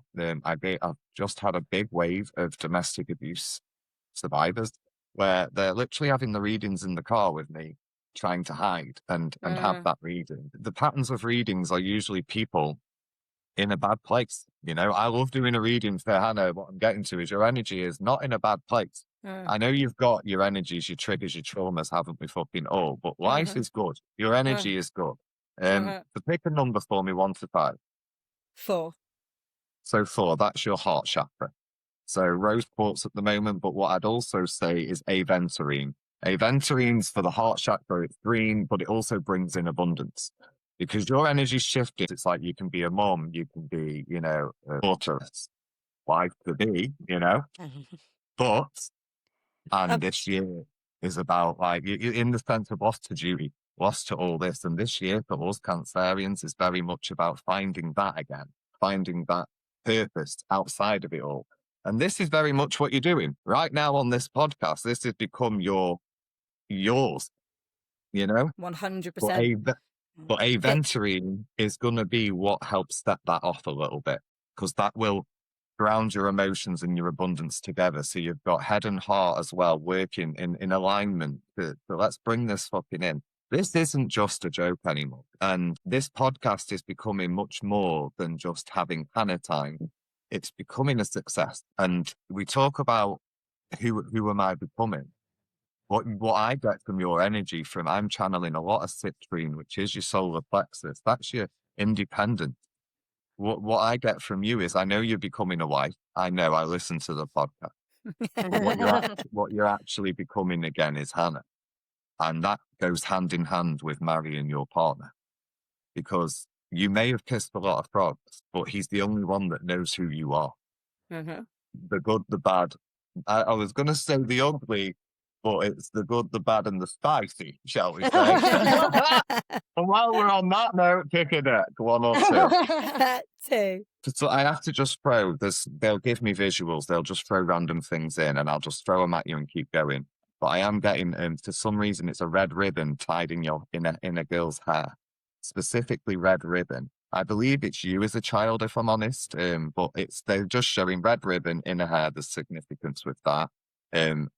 Hollyoaks for some reason came in. I used to watch Hollyoaks all the time when I was younger. Fuck knows why. I remember Lucy used to love Hollyoaks. Never Hollyoaks was a is fan. My great. mum loves it. Yeah. Hollyoaks is great. I remember them sweets like fruit salads, blackjacks. Yeah. But that's coming in. But did you have the pop paper out, the pop man? She's from Cornwall. I don't think they travelled down there. No, there's something about a pop. You know when they used to go around with the bottles of pop? Did they have that in Cornwall? We had Milkman. We had God. we had. Oh God, I don't know what I'm about to uncover. Jesus. I mean, I know we've got a mother wound going on. I remember Panda Pops, and you'd get them at like tuck shops and stuff. You know, when you go to like discos. We'll sit with it because we've got a lot. There's Hollyoaks. There's the red ribbon in the hair. There's something about this coming in, and it's very much There's inner child. There's something going on with your inner child for them to be pulling this through. And if we're talking about the milkman shit, I mean, I know I've got a mother wound here, but still, I mean, let's face it, we don't want to be pulling shit like that out of the closet for her when we do it. Yeah, who's my dad? You're not my mother. Yeah, we've all had that childhood, haven't we? No. So the first card coming out is the wise one, right? The wise one is the hermit in a lot of decks, but in this deck, it's the wise one. You've always had a big personality. You know, we're Cancerians, we're introverted extroverts. We can switch into that energy and we can pull away again as soon as we need to. You've been doing a bit of that lately, and it's because you're building up, you're getting close to D-Day, and you're out of your comfort zone. Even though he's the one, you know this is what you want. There's that independent side of you that's like, what the fuck? Of course I'm a mum. I've got the home. I've got the man of my dreams or nightmares, depending on, I don't know, it's like, you could just hit him and you've got that energy. The thing is, you two are kindred spirits. There's no doubt in my mind here. Look, the sun's coming out. Look at that. It's like, we've got a celebration coming. The wedding, you've not got pre-wedding nerves. You've got adjustment, change. Well, it's funny how you said about the independence thing, though, because that is something I have and I stick with and I lean into with everything I do. Protect myself with things that I do in my life to be able to have that thing to fall back on. And it's not like you said, because there's no pre-wedding nerves with Mary and Rob. Like, he is absolutely the one. And it's lovely that you've picked up on that. Like, it's just that, like, shift, like you said, and I'm always like, right, well, I've got to protect myself because you never know what's going to happen. And I No, but definitely know that's that's the from my problem. childhood. Like That's the it's problem. from that. Yeah. And that's where we've got inner child and adult, and we've just got to trust, because you were forced into survival as a kid. Pretty much. Had to regulate your own emotions, it's showing with that part. And this is the ultimate giving up that survival that you wrapped yourself in survival. You learn how to live. I'm not gonna lie, it's like you know, when I was like, I used to help around the house, like sort stuff out because my mum was working. Yeah, you were very much similar to that, but I'd say that it was worse. There's a few that have contributed to how you felt, and then what made you as a child go into survival. And now you're thriving, you're not surviving. And it's like, we've just got to let go of that little bit of survival, but we never truly fucking do. We No, can it's all good sit to and have go, it. I think it's good it is, to protect it is. yourself. It's good to have that independence because personally, like that, I just then know that, you know, I can rely on myself if I need to. I don't want to. I'm also very fucking needy with Rob. Do you know what I mean? Like, I was you know, gonna tell he you is, that. yeah, he is Absolutely. like, he is my comfort zone completely. But I just always have that little part of me that kind of like just allows myself to think if anything was to happen, I've got this little mode. So I don't actually want to ever get rid of it, but I know what you're saying. It's kind of like that was because you had to have it. Now you don't have to have it. So yeah. Oh my God, it's going to be a good wedding. I love traditions, and I love the fact that there's going to be a little bit of drama, I'm not going to lie, because I'm really Oh my honing in gosh. on what it is. Every wedding should have something. It should. My mum says that for it to be a successful wedding, you have to have a little Oh, bit. it has to, unfortunately. Someone gets Unfortunately, drunk and someone falls out. As Like a long as, it was as typical long as horrendous. me wedding. and Rob are not involved in it, I don't No, care. that's it. So See, what's Rob's my star mum's wedding, her sign? brothers had a fight, I think. A Go day, on. would you? Yeah, go on. What's What Rob's star sign? Cancer. Oh, you sorted then. He's as needy as you are. He's Yeah. as needy as you are. I will be honest though, we're getting into the wedding. We're getting into you two have been together obviously on the podcast, I've heard, quite some time. But it's very much, I touched on it earlier with the whole the good, the bad and the ugly, and then the spicy. Well, the spicy is really what's kept you two alive. It's very much a case of the King of Rods has come out. You still see each other. You're still as attracted to each other as you were from the start. But what's interesting is it's like you were attracted, but you didn't grab onto it straight away. So did you No, develop a friendship first before yeah, you came together? we were friends first, and You need, I didn't even find him attractive at first, and like he knows that, and I'm sure he said that about me. But we were basically like the boy and girl version of each other when we met. It was very much like he was me in boy form, and I was him in girl form, and that's how we formed such a good friendship. And then our relationship developed like through that. And I remember when I started to like fancy him, and then I just thought like, my God, he's so fit. Like, how have I not even like seen this? You know what I mean? And still to this day, I look at him and I think he's so handsome. He's so good looking. And like, I'm like, he's just, yeah, he's so fucking fit. So it was really lovely when you said earlier we're kindred spirits, because that's a really nice way of you it know. does seem to share with this, because this is just a quick general, just to have a quick feel of what's going on. And we've got the world. It was like you were a bit avoidant before you two got together. It's when you stop looking for a relationship, you find it, and you had. It was like you came Oh, I was having a at a lovely time. time. Believe you me, Yeah. Jason. I mean, I can tell I've got the fool in the world. Girl was eating, you know. I'm all for it. Yeah. You I'm know? very glad I had a couple of seasons prior to Rob to sow my seeds. Yeah. It is. And do you know what? It was like, it's the opposite of that. I really hurt my ex-boyfriend. Like I finished with him because he wanted to settle down, move into a house, So have the who's the kids. devil? Who is the devil? Let me go through Yeah. my list of people I've Well, shagged. no, Hang on. don't go through the whole list. I'm just looking You got enough time? because I'm joking. I'm joking. if being you were in an avoidant state when you met Rob when you met him, and they've got here that who shaped that avoidance, who shaped that behavior was a bit of a devil. What you're saying to me seems to fit here in the middle, and we don't make things fit, but what you were doing was self-sabotage through some pain, which then led into avoidance, which led to Rob, who suddenly you're like, oh, where the fuck did this come from? But there's a male wound here that caused this behavior and change. I think it'll be my ex-boyfriend because I still like, and I've always said this, just because I finished with him, I was still devastated because obviously we've alluded a little bit to my teenage years. So when I Yeah. met him, I was 16 and he took me away from some of that. So he was like my first love and that person who looked after me.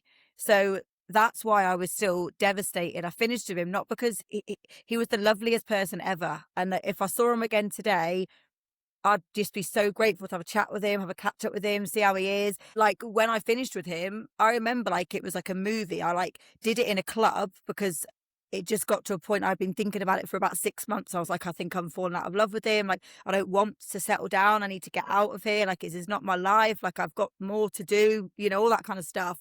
And I finished with him in a club because he turned up and I didn't want him to turn up. So I just did it. And I went outside the club like a music video and I collapsed against the wall. My friend had to pick me up. I had to stay at my friend's house for like 2 weeks, like one of my best friends, one of my bridesmaids, because I was heartbroken, even though I finished with him. So this is absolutely true. I was, it was Yeah, like but a full wound. it makes sense, but at the same time, this wound isn't coming from what you've done to you. And I know Ah. there's something deeper. But anyway, moving on to this. I won't let this go. We've got justice, we've got a king of rods, and we've got the five of swords.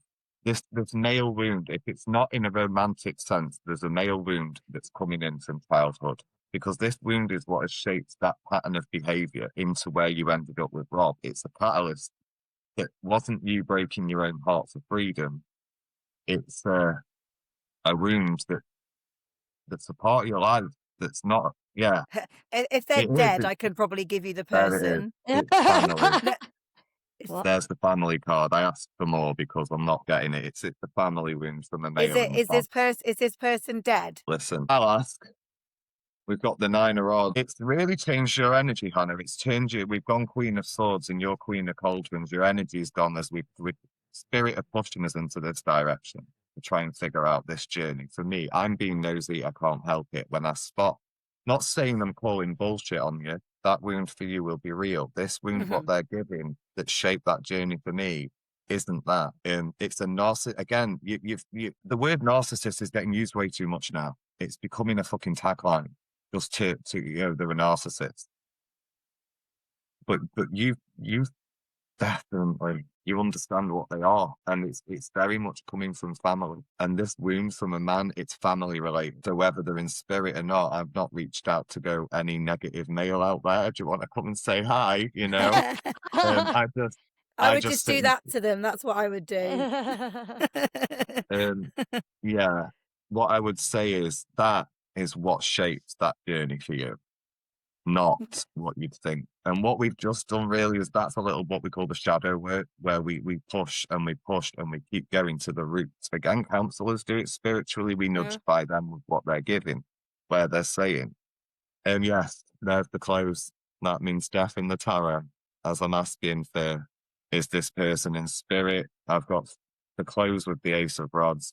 Absolutely. But it's like you manifested it, because that's the card of manifestations. It's funny, Hannah, because like the people that came for me and did all that shit for me, it's funny what happens to them. One of them's blind. They all lost their jobs, all through their own fucking behaviors. But it's funny when you do stuff like that to people.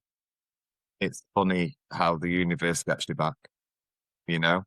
And it could have gone one way or another. Why do you resonate with Annie, the musical? They've just, the sun will come out tomorrow. And that's what this is why we have to be careful. And I have been hesitant. And the whole point of not putting out, I'm naturally holding back because we're on a podcast. Oh, that's what I just said then. Like, we'll edit this bit out. Okay. Yeah. Okay. That explains that then. It was probably one of the most traumatic things I've ever been through. And I'll never forget it. Yeah, they're saying, like, I don't know if you've got tattoos, but butterfly tattoos coming in from spirit now, and it's a case of use that as the freedom to go, that was your spirit, that was your butterfly. And every time you see the butterflies, know that that energy was released and alchemized in an absolute beautiful fucking way to go, you did the right thing. It's just weird you said butterfly. Last year and the year before, all through the summer, both years, me and Phoebe always see white butterflies. And I was going to get a tattoo of a white butterfly Oh because my God. I wanted it to remind me of Phoebe, because I was like, oh, we always see white butterflies. Like every time we go for a walk with Loki, and me and Phoebe walk Loki multiple times a week. And in the summer, every time, I've even got like pictures where I'm like, white butterflies just come. Not any other White colour. It's always a butterflies white butterfly, always. And I was going to get a tattoo because it's something that me and Phoebe always see. So, like, the fact that you've just said that is just mad. You know, and white is pure and it's a massive sign from spirit. And as well, it's just alchemized that you gave yourself the freedom to do what you're doing now. It was the right decision. Again, how the fuck, I don't know how you're going to just put the tattoo bit in. Yeah, That's great, man. I definitely feel like I want some of that in, because and only us three will know why, and Rob. We'll But just have to say that there's a lot we have to then cut out because of our Yeah, I'll sensitivity. put a thing at the front, like, to say, as anyone will be aware, if you've had a tarot card reading, there are personal things that will come up, and we've had to cut things for, If 'cause anything, it's if we hadn't personal. got to a point to cut, I haven't done the job, eh? No. But- it was the white butterfly thing. I just was like, that's all me and Phoebe have seen, like on our walks, white butterflies. And I remember I even said it at a friend's wedding I went to in September. I was speaking to my colleague's girlfriend and we were talking about tattoos, and I was like, oh, the only tattoo I think I'll get for Phoebe is like a white butterfly, because we always see white butterflies on walks. Like, that's well, literally... definitely this year, get it done. Pick it at 1 or 2. God. Jesus Christ. 2, 1. Right. 1. We did 2 Right, last time. 1. I want you to ask me a direct question now. Whatever you want to throw at me, hit me. What just about, like...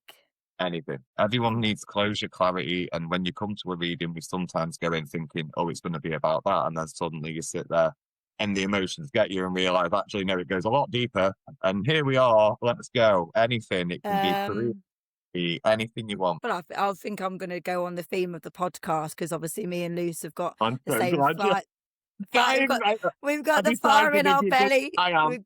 Yeah. We've got the Okay. fire in our belly for it, and we're both on the same page, and we're both manifesting the shit out of this being like a success. Do you know what I mean? So, I'm just going to throw in there as well that when I was at Lucy's connected to that spirit, we had instant confirmation. That spirit told me about the next one of the guests you had coming on. I didn't know. It was about somebody discussing, said the focus was someone that was suicidal, focused on suicidal, right? So that came in with Lucy, but what's coming in with you now is it's something, and bear with me, I'm in the channel. Because we mentioned podcast, I was raring to go if you asked that question. Right, it's somebody, interestingly, that's on your podcast. And what I'm seeing is you're struggling with it. I'm not going to lie. You're emotional. You're trying to stay real, but what they want is the realness, because this person is coming on your podcast that's got a prognosis. This is someone that's not, they've been given time and it's raw, and that's coming in. And don't worry about getting upset on it, because there's a moment to come in the podcast with this person. It's a she's an absolute warrior. But she's been, it's like the whole, who are you becoming? It's like you guys are going dark, but in such a good way. And I think we've had fun. We've dealt with some real fucking issues, but now it's like, no, we're making a difference. And that's the key. 1717 coming in from the divine. The ones are very much something that's already, so with numerology, but like, how the fuck do we work it out? You've got like 0, 1, 2, 3, all the way to 9. Zeros, they are something brand fucking new. It is not happened before. It's new. Ones are, it's newish, but it's in motion. 2s are movement, 3s advice, 4's alignment, 5's quick pace, 6 are your thoughts, 7 is the luck and abundance, and the 8 is the infinity loop of something bringing it in like a manifestation, and the 9s, they are completion. So that's your numerology, basically. And then if you get all these different numbers, that's how you work out the message. 1717, something that's new, that's bringing in luck, with that luck aspect. Bring them two together, You've got 17/7. Right, okay. So we've got July. So this is where this really starts to gear up. So Cross you've got 12 wires, weeks Lucy. from it is, July. yeah. So we've got that period is your hot spot. And karmically, this is coming in. Free of cauldrons. Yes, it was led mainly by friendship circles. However, it's gossip is what's soaring you on. There's controversy coming out and it's working, but it's healthy. I mean, I finished the episode from Jess today. Fucking brilliant. You know, brilliant to have that on. Also, I can't wait for this next guy who looks an absolute fucking character. Can't wait for Richie. that. Yeah, can't wait. I've enjoyed all of them for their own merit, but it's time now to fuck it. Stop airing on. Look, we've got battles. Right, okay. You've got to try and balance it. It's hard. And this is gearing up in the Ain't next that the 12 weeks. truth? Well, once wedding's done and dusted, it's like back to the chaos. And this has been your calming chaos until this becomes your chaos too. And this is where it's like, shit, look, there's the 6 months. So that's to the July where it hits. The next 4 months are going to feel a lot of work. When you go from doing this was fun to no, I believe. The 6 of Swords, you've got to just keep fucking going.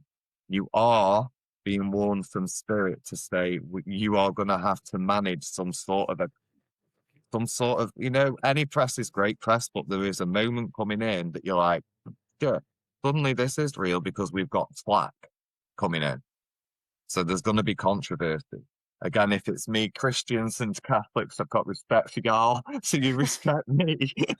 Although I might just add, the last ritual I've ever been to was I turned up in the Grinch hoodie and my Grinch socks and my Grinch pajamas, pushing me nan. People were eating what they said was the body of Jesus and drinking his blood. I know it's bread and wine, but these Christians and Catholics make out I work with the devil. Well, you're the one drinking Jesus' blood, you know? And eating his body. Yeah, and I don't know why. That is like that type of, that's the example they're giving me. It's not going to be this. That isn't this. This is coming in. It's like that, two different viewpoints. So yeah, so controversy as in like nothing that we've done. It's just a talking point from one of our episodes. And when you get, this is it. I've heard you before be very good at sort of bringing it in to go just stay on the record. Yeah. But sometimes when we get so passionate about a subject that it's like, fuck it, I'm saying my opinion now. I'm not being DC. That's where this is going. They're all different individuals becomings, but it's Lucy and Hana. Like, what do Lucy and Hana think about these situations? Not just what the person thinks. It's like we're becoming more of a personality than a presenter. That's what that is. And Hana, you are secure. You are in your relationship. You're all good. But at the same time, we've got people that don't want to see you doing well. But isn't that the best fucking fuel? And you're gonna find as the year transpires, you're gonna hear shit. You know, where people start trying to be, it's so positive at the moment. And then when you do become known, when it does start moving, people say shit, but you manage it. You don't let it get to you. You're in such a vibe. Even though we logically shut it down, still feel it. And it's navigating these waters, yeah, like letting the fire out. It's like you going fucking bang. It's funny because in astrology, Mel kept saying she needs to get, was it like... well, my armor on. Get my armor on. I'm well, fine. there it is. It is in July. July, it seems to be, again, as it all seems to be coming in. The High Priestess. We've got more creation to come, though. It's not just the podcast, is it? And we've been having, there's more to come from this.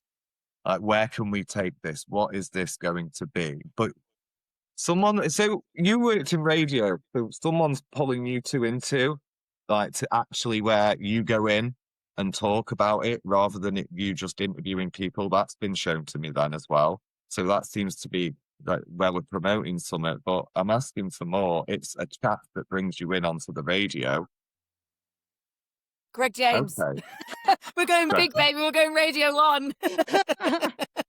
And there it is in his family. He's really proud of you. He always has been. You're going to be smashing it. He's your biggest supporter, even if for some reason he's a little irritated by it at times. I don't know. Maybe it's like talk about something fucking else, but still, it's exciting. It's nice. Let's talk about me kind of 5 minutes.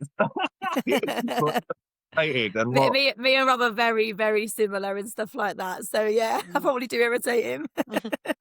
Yeah, this is a magician's manifestation. So please manifest the shit out of this. Get your vision boards done, get everything ready, but just start being a bit more daring in regards to where avenues you go. There is something going on. You're at an event and they're showing me you two have been invited to go. Fucking hell, I don't know, it could be 12 days. No, it's not your wedding. When's your wedding? In 10 days' time. Rob's like, I mean, to be fair, it wouldn't put it past me and Lucy to fucking network at my own wedding. Honestly, we are hungry for this. I've told you, we are fucking hungry. I'm going to put fucking cards in the fucking folders. Oh my God, we did say that, didn't we? The magician is a manifestation of things to come in, but you've still got more threads to pull on. You've not pulled on every thread that you've got, both of you. It's like, we were doing this for fun, now we need the plan. And they are showing me we've got a plan, but we're just like, what the fuck do we put here? I don't know why this is coming in. Fern Cotton and Holly Willy Booby. That's coming in. Which one's which? Who's got the bigger tits? Me.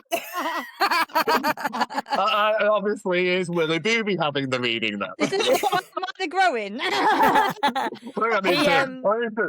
gonna have to wet my whistle after that. It's like, no. I'm really shy and retiring. Sorry. What's the resonance? The Fern Cotton thing is when we first started putting this together. Our manifestation and goal is to get to Fern Cotton's Happy Place, which is a festival. There's a wellbeing festival. Oh, the spiritual shit. Yeah, she does all the wellbeing stuff there. She has live podcasts, she has yoga sessions, and that's like mine and Lucy's. The crystals and I swear on Merlin, my Persian, love him to death. You know I don't know that. Lucy knows I don't know that. And if I'm looking at the magician to say, what is this bringing in? And I get given Fern and Holly Willoughby, I told you to manifest that shit. So when we talk about how things can branch, but I'm going to move that along now. That's what I mean. Like I'm ready to move to this next chapter. That's the Ace of Pentacles. The Ace of Pentacles is quick abundance. Then we've got September being key. Over to the left, people are going to try and talk you out of it. That's just people that don't believe. People have probably said the same to me, but I just go like that. We do see here what's come out is destiny for you, Hannah, is the Wheel of Fortune with the Empress. Fucking go for it. And as we had, butterflies were a sign from spirit.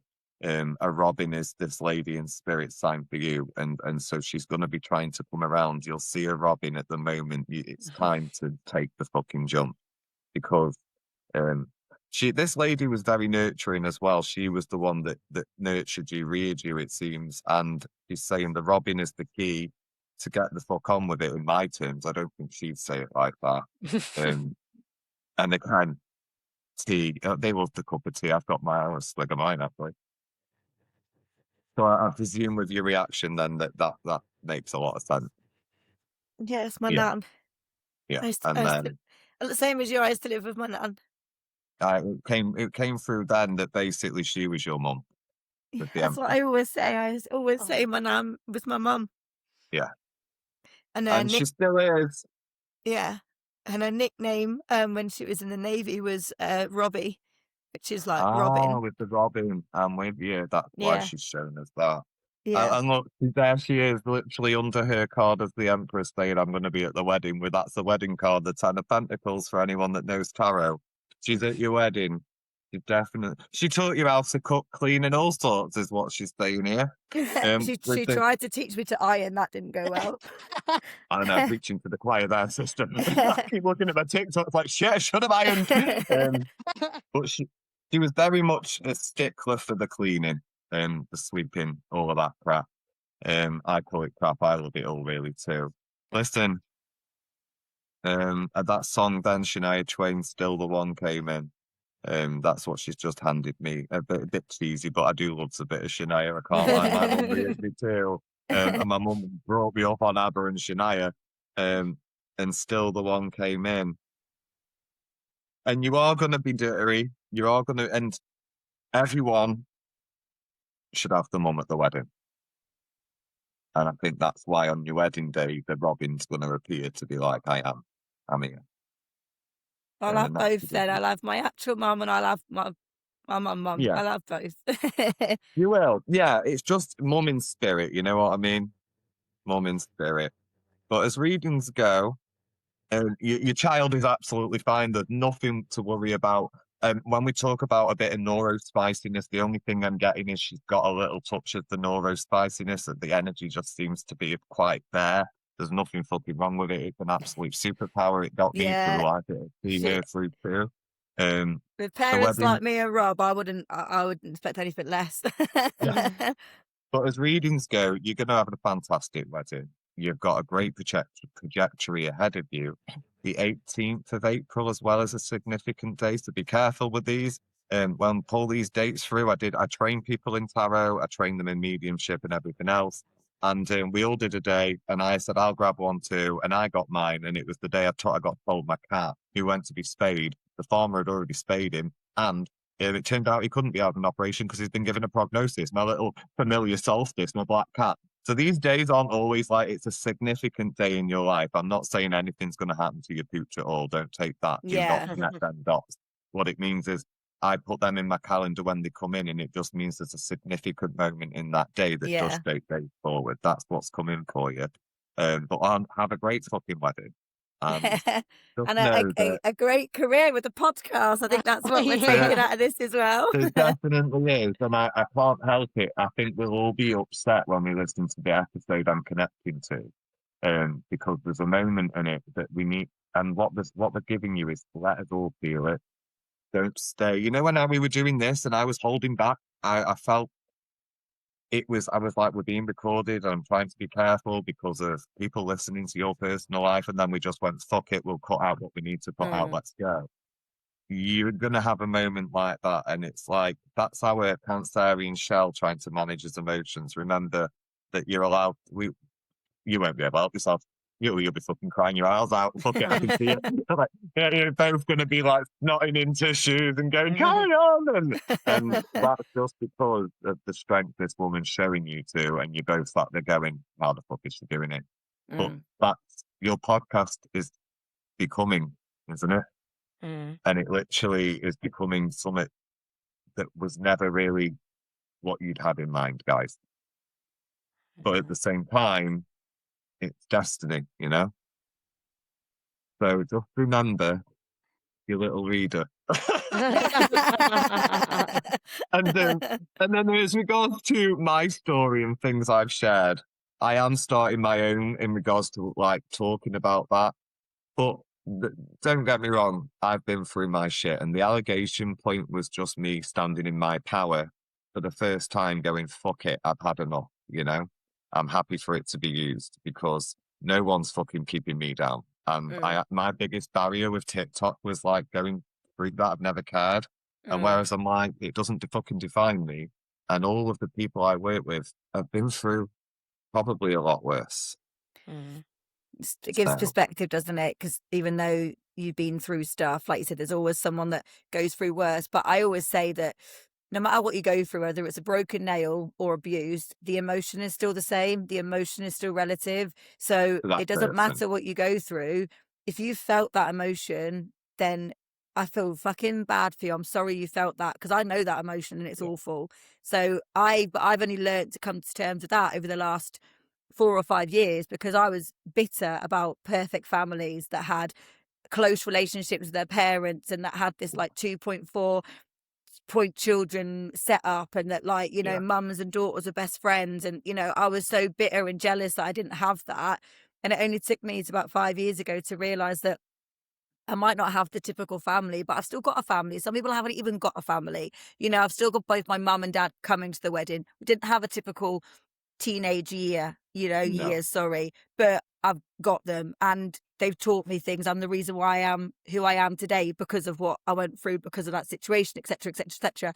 And just because someone comes along and says, "Oh, I broke my nail today and I felt devastated," it's not for me to take away that emotion from them. Like, and it took me No. a long time to get to that, and that Oh, coupled with same. therapy, and that's why I'm like a better person, I think, because I've got rid of that, and I've thought like I'm the only one that's in my head all these negative thoughts about it. Like, and once I got over that and realized it, like I'm much healthier for that, and that's coupled with therapy and as well, So And it's the saying, isn't it? Don't get bitter, get better. But to get better, you've got to do the work, and it's not easy. It's not yeah, easy, especially when we've got this shit as kids that we learn.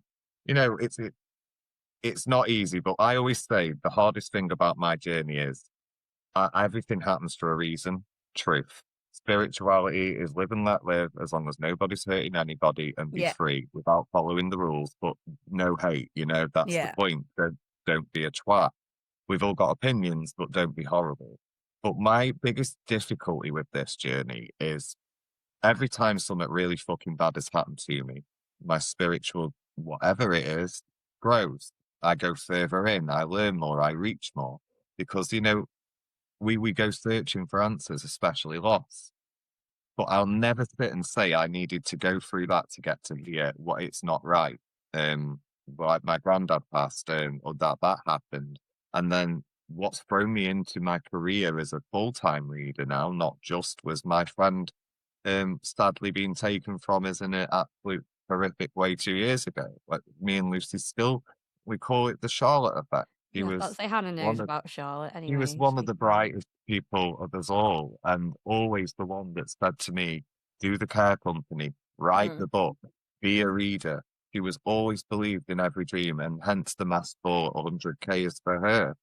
But she, I call it the Charlotte effect because that has had such an effect on us all spiritually and shaped our lives in avenues that we would never have known without, but it isn't good enough for me as a person, as a human. And this is why I say, don't put me on the pedestal. I'm a fucking human navigating life the same. And the cards may say, Jason, turn right or left, and I'll go, fuck it, I'm going this way, because I'm human and I need to live and learn too. But it still doesn't make it right for us to get here, to go yeah, through such yeah, pain and trauma. But I truly still stick to the point of it has to happen to get us there, whether we like it or not, but I don't have to accept it. And I think yeah, the more trauma you go through, the more you realize that I wouldn't be here without that.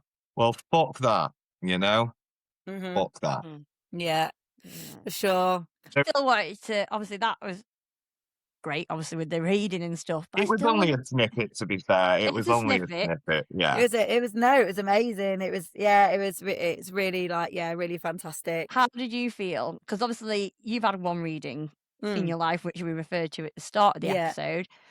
Obviously, there'll be things which our listeners haven't listened to, and there'll be things that we might drip in so they can feel the emotion of what happened and different stories. And obviously we're aware, I mean, for the listeners right now, we're nearly at the 2 hour mark, so yeah.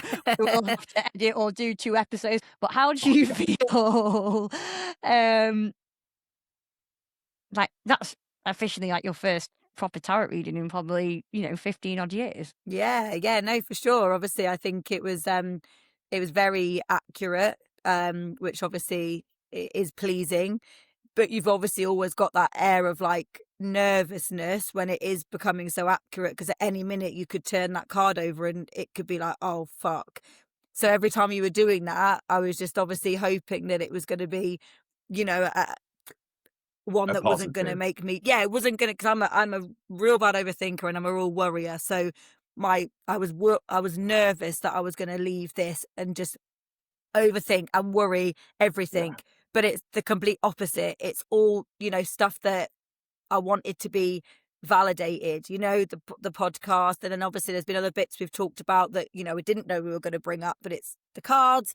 There's been obviously some really emotional moments. But I think for me, above all, it's been very like fire in the belly, lighting it up again, because obviously that's literally what is going on already. So it's that validation that don't ignore that feeling, keep going. And obviously the accuracy and everything that we were talking about is just, it kind of just brings a new light on the situation and on your life, and you're like, right, just keep going, keep moving forward. And it's almost like a slate wiped clean a little bit. Do you know what I mean? Let's move away from all of that and let's just focus. You know, that's kind of, it's like a renewed energy. That's probably a really better way of putting it. So edit all that other shit out. A renewed energy. What I'll say though is a reading should always leave you with, regardless of how shit life is, a reader should leave you in a place of clarity, not confusion. And the challenge that was always going to be today for anybody that's listening and watching, I've made it clear, I'm a big fucking fan. Like, you know, I already knew so much about you as I do Lucy, but I still read for Lucy and it still comes in. And the thing is, what I have to do with spirit is give you information. There's a categoric chance I wouldn't fucking have a clue. And you have to have a moment of go.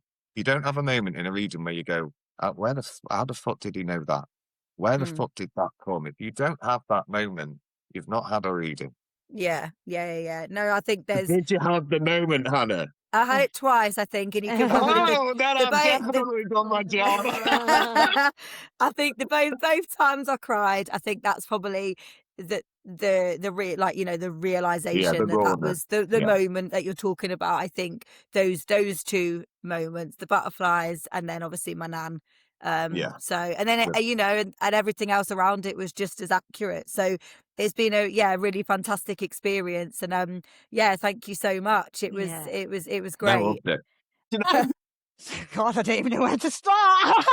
It's been a whirlwind of an episode. We've dived in, out. It's going to be an edit of all sorts. It might even have to be cut into two. But I hope we have provided a lot of entertainment with past stories, and obviously, well, the Hannah, tarot you reading. say the tarot, Like, it's certainly been an incredible experience, and I'm really grateful that obviously you accepted our invitation to come on the pod. And not only do you support us with the podcast, which we really appreciate, you coming on here and giving me a tarot reading, which was just incredible, honestly. Like, feel like very emotionally lit and drained at the same time, but definitely ready to take this year on. And it's just been a really laugh a minute episode as well, which is obviously what we love. We love obviously getting into the humor of things. So thank you for joining us. We've loved having you on. Yes. You are more than welcome. So, and thank you for obviously sharing your story as well on how you got into tarot. And if anyone does want to follow Jason, you'll find him on Unveiled Roots, like we said, on TikTok and also Instagram there as well. And we'll make sure to tag him in our summary, so if you need the correct spellings and so on. I would recommend getting a reading, honestly. that was brilliant. So definitely message him and get yourself a reading. And as always, if you loved this episode, then please listen back to our previous ones. Jason can definitely recommend. He's always messaging us, bless him, saying how much he likes them. So we're not giving mates rates, we're not giving him a sneaky tenner, but no, head over to our previous episodes and give them a listen as well. We've got some incredible guests with some amazing stories that we really want to make sure reaches everyone and anyone. But apart from that, I think it's ready to say goodbye after 2 hours and 18 minutes. So with that, I'm going to say goodbye from me. Goodbye from me. And grab on to the horns of life. And ride that bitch till Thank you so much for having me, guys. Right, bye. Bye.